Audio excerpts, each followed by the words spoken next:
So this is the second workshop in our series of two workshops. Today we'll be talking about mainly agile delivery and project routines. Can both campuses see my screen? Yes. Okay.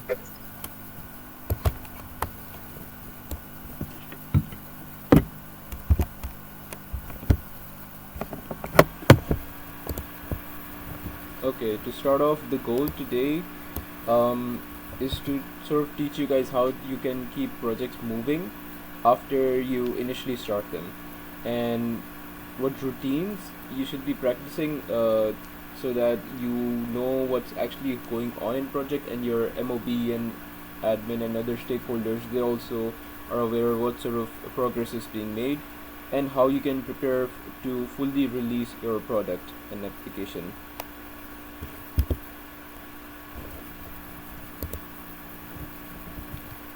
Where we are in the course right now is the second workshop. After this, on Saturday, we have starting from Saturday, we have the weekly progress check-in meetings, and then at the end of the month we have the sprint review. So to give a quick recap of what we learned in workshop 1, we learned about project brief, stakeholders, requirements, MVP versus later, user stories, backlog, and sprint goal. So if you don't understand any of these concepts, you can look back at the student guide, you can look at the quizzes that are there on Kairos, and you can then sort of revise your knowledge.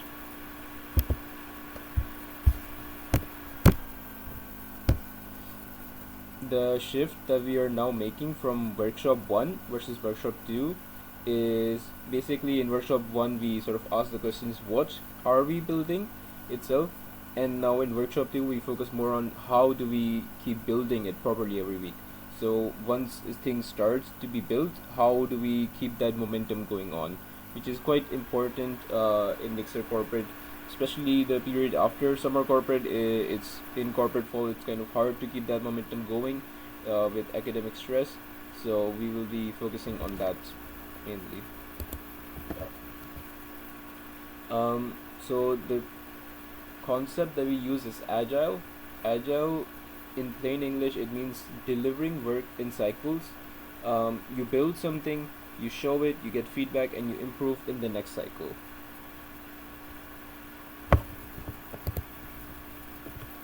Now, how agile fits and why agile fits into Nixor corporate IT departments is because there's usually limited amounts of times. There's changing availabilities. You guys have academics sometimes going on along as well.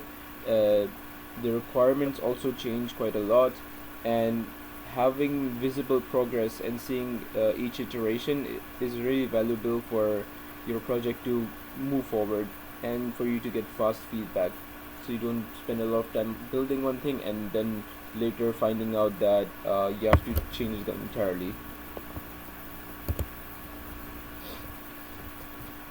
Scrum we discussed a bit in the previous workshop. It is the sprint based rhythm. You plan, for example, a week's worth or 2 weeks worth of workload, and then at the end of that period there is a sprint review. What we do instead is we have 1 month long sprints, and we have weekly stand ups instead of in Scrum where there's daily, we have weekly, and then we use a project board, our own template instead of Kanban, uh, and we provide mentor feedback in every sprint meeting, every stand up meeting. The sprint rhythm, what we mean by that is how the sprint basically flows. It starts off with the planning, what you want to improve, how you want to work, and then by the end of the sprint, you sort of get the review, you have the weekly stand ups, and you get your feedback.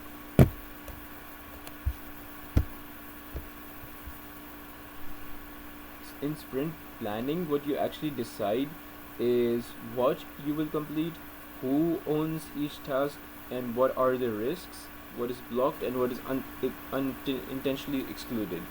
So you basically define your scope, and then you start assigning certain projects to people within your team, and then you see what can be the potential issues that you can run into, so you can already plan it out.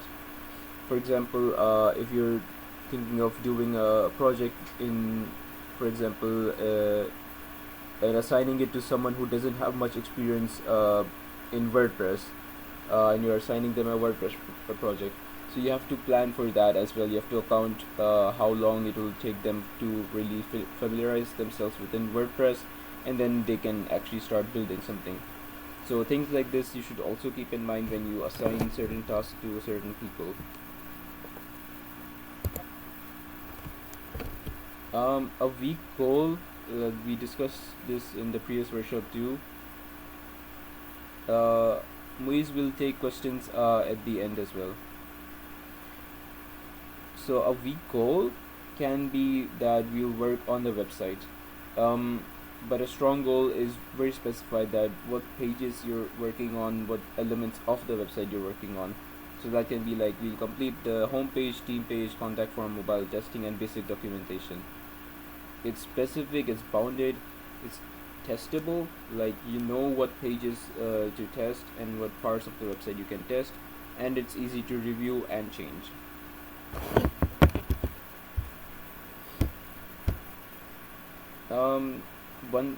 You guys should already also have made copies of the project board, that's the template that's available in the CRP. If you haven't, please do so as soon as possible and submit it on the document submission system form, so we can then start looking at your guys' project board and what you have planned for this sprint. Right, so once you have selected your goals, you can, as we mentioned, start assigning, breaking it down into tasks and assigning it to people.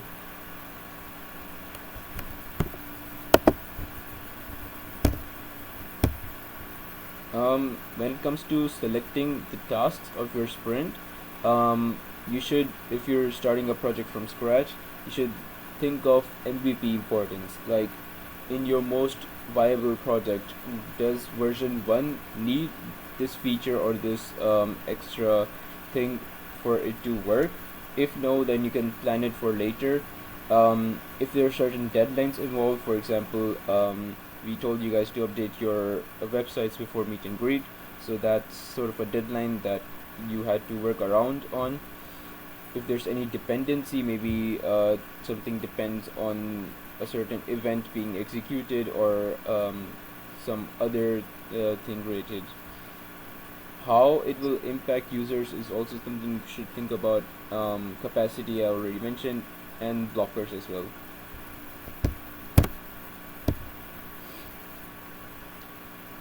Capacity is probably one of the bigger factors. If everyone gets big tasks, then they will stay in progress forever. Versus if you break it into smaller tasks with one clear owner, and you leave room for blockers and feedback, then that is a more realistic plan. It's fine if even if something goes on to be continued within the next tenure, but you should still be making actual visible progress instead of just having one big thing and then it never being getting finished properly. In Nixor Corporate, you have most IT departments have to manage multiple projects at the same time. Priority, you have to decide. You have to give priority to certain projects over the others. If, for example, your entity doesn't have a website, or it has a website that needs in need of dire updates, then that should probably take the highest priority. Then you can think of other factors like when's your nearest deadline, which can make the highest impact immediately, which requires something else that you're waiting on, and which can unlock future work as well, and as well as the capacity within your team. So that is how you prioritize projects within your team. We talked about this in the previous workshop as well, but defining ready is quite important as well.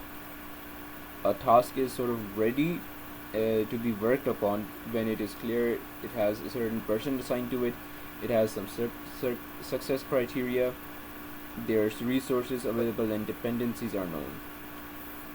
Ready basically means that the task can begin upon being worked upon without anyone having to guess or assume certain things. And after it has been worked upon, its status can get changed to done. Yeah, and we discussed this in the previous workshop as well, the definition of done. When we talked about the weekly progress meetings or the weekly stand-ups, their purpose is to see what is actually going on about the tasks, what is their progress, if there's any blockers, if anything is stopping progress from happening, accountability as well.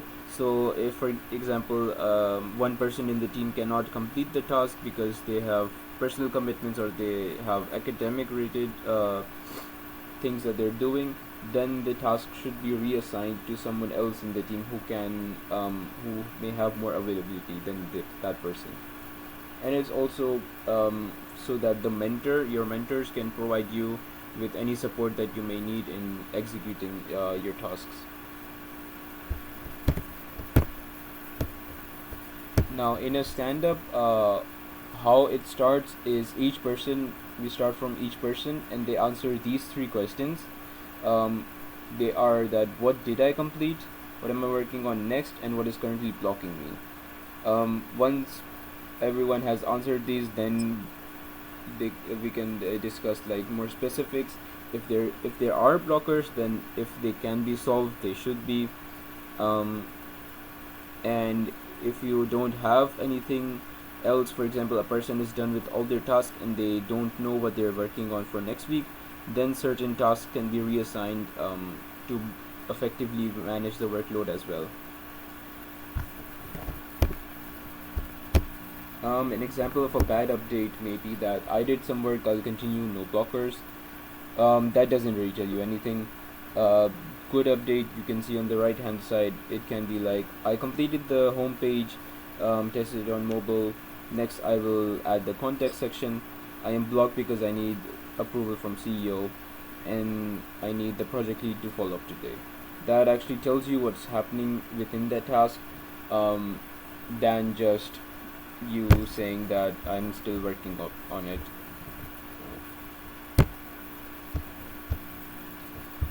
The stand-ups, they're not a full planning meeting.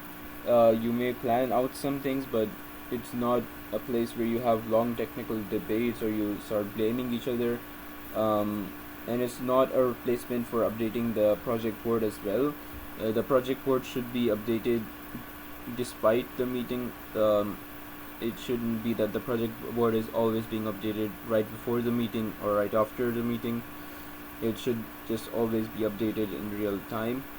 And it's basically to discuss the progress and have sort of a coordination between your mentor and within your team.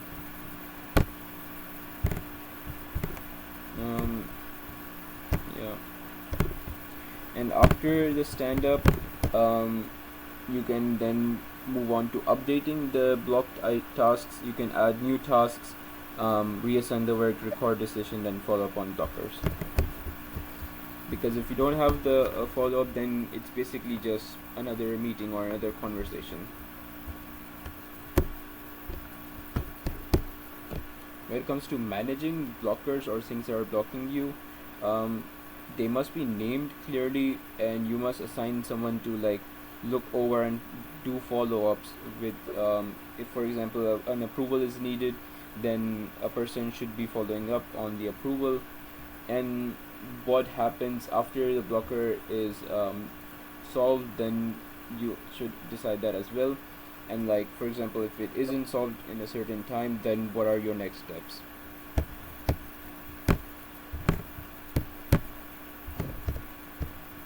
This is an example of the project board. Certain tasks are already here. Updating it is quite important. Your mentors will be looking at it to get a gist of what is going on within the IT department, what sort of progress you guys are making. So it is quite important to update this regularly.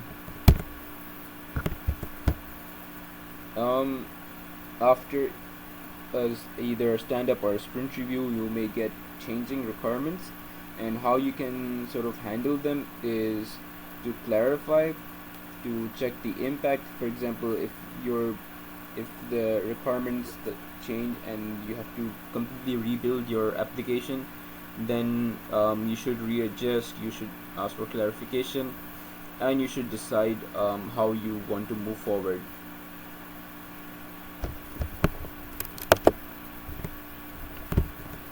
The purpose of a sprint review is to basically have sort of a check-in of the overall progress for the entire month.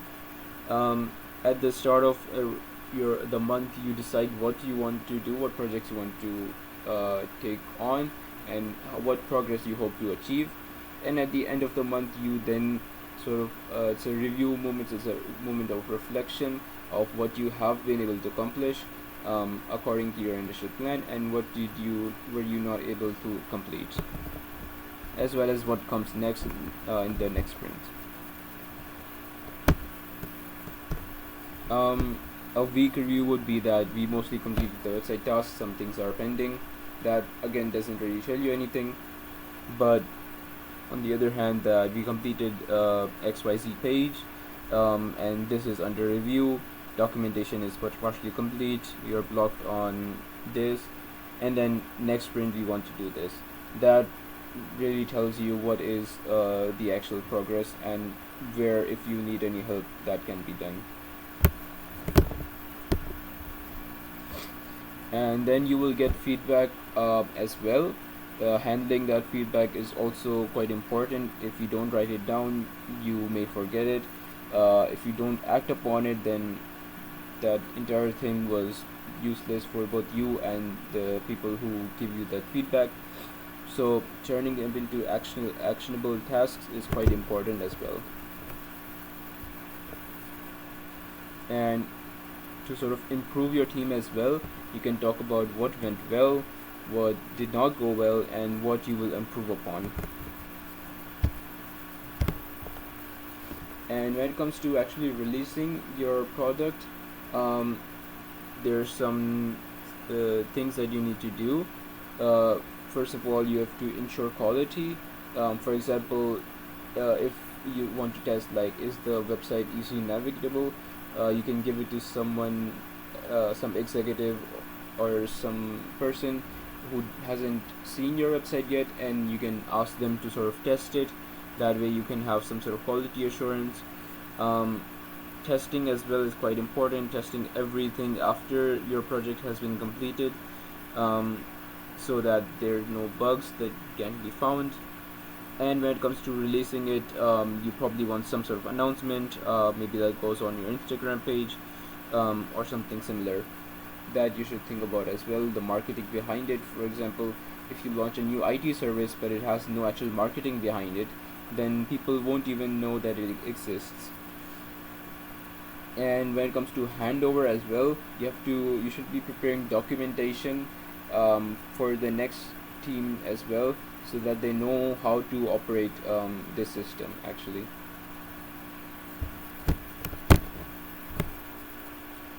Yes, so this is it.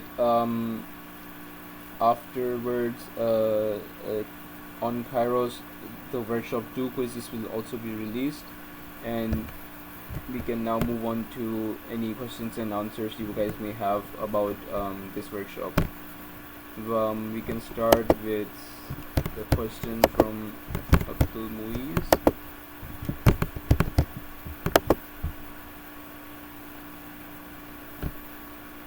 He's asked, for improving our projects, what do we report and take feedback, the IT executive or BOD? Muiz, can you clarify that question?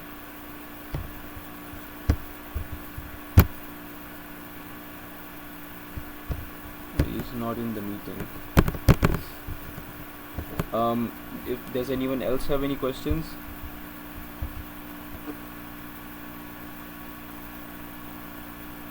Any queries about the course in general as well?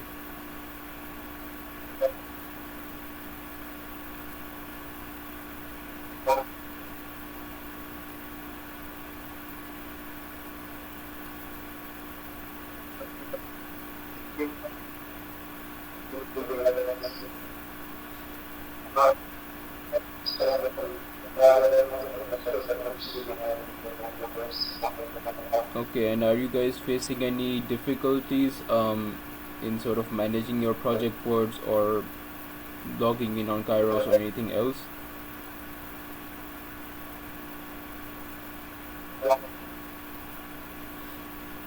Okay, then that is it for the workshop.